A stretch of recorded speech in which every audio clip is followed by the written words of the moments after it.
এখন আসলাম, এটা হচ্ছে গোপালগঞ্জ কলেজ হাসপাতাল ক্যাম্পাস। আপনি দেখতে পাচ্ছেন স্টপ দেখেন ক্যাম্পাস। হ্যাঁ, এইটা হচ্ছে ক্যাম্পাসের, যদি দেখেন ক্যাম্পাসের হলগুলো না অসাধারণ।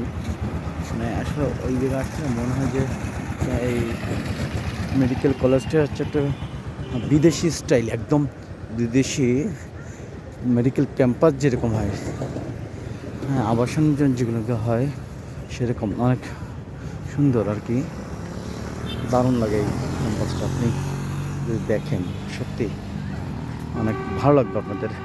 এখানে মানুষ শত শত মানুষ, হাজার হাজার মানুষ প্রতি এবার বিজয় দিবসে এখানে ঘুরতে আসতো মানুষের, কিন্তু এবার একদম ফাঁকা রোড। শুধু এইখানে নয়, আমি আজকে গোপালগঞ্জ পুরো শহরটাকে পর্যালোচনা করলাম। আমি দেখলাম বিভিন্ন গলিতে, বিভিন্ন মার্কেট অঞ্চলে কিছু কিছু জায়গায় দু একটা পতাকা উত্তোলন হয়েছে, বাকিগুলো না আসলে ওরকম কোনো আনন্দ খুঁজে পাচ্ছিলাম না।